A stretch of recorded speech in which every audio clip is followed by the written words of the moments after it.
For this problem, we're going to review the sign of the value of the trigonometric functions in each of the four quadrants.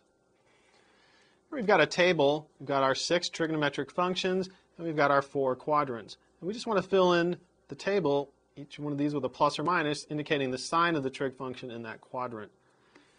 Really, to fill in this table, we really only need to worry about sine and cosine. These other 4 trig functions are all related to the sine and the cosine. And so we're going to review that by writing them down below. The tangent of theta is equal to the sine of theta divided by cosine theta. Secant of theta is equal to 1 over cosine theta. So it's going to have the same sign as the cosine. Cosecant of theta is equal to 1 over sine theta. So it's going to have the same sign as the sine trig function. And then cotangent of theta is equal to cosine of theta over sine theta. It's going to have the same value then as the tangent. So we'll start off with sine. Remember that the sine is equal to or corresponds to the y coordinate. In quadrant 1, the y values are positive, so the sine is positive. In quadrant 2, the y values are positive, so the sine is positive. In quadrant 3, the y values are negative, so sine is negative. And in quadrant 4, the y values are negative, so the sine is negative. For cosine, we dissociate cosine with the x coordinate. So in quadrant 1, the x values are positive. In quadrant 2, the x values are negative. In quadrant 3, the x values are negative. And in quadrant 4, the x values are positive.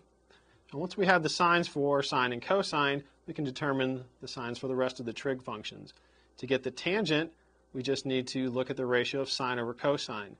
So if sine and cosine have the same sign, it's going to be positive. If they have opposite signs, it's going to be negative. Here, sine and cosine have the same sign, so tangent's positive. Here they have opposite signs, tangent's negative. Here again, they have the same sign, so tangent is positive. Here they have opposite signs, so tangent is negative. Secant is 1 divided by cosine. 1 is positive, so basically the sign for the secant is going to be the same as for cosine. So we look at the cosine values here, we'll get plus, minus, minus, plus. For the cosecant, cosecant is 1 divided by sine. Since 1 is positive, the sign of cosecant will equal the same sign that we get for the trig function sine. If we look over here at sine theta, we get plus, plus, minus, minus.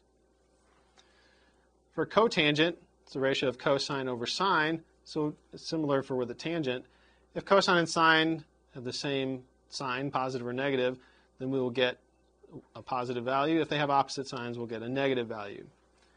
Here sine and cosine have the same sign, so we get a positive. Here they have opposite signs, so we get a negative. Here they have the same sign, so it's positive, and opposite signs, so it's negative.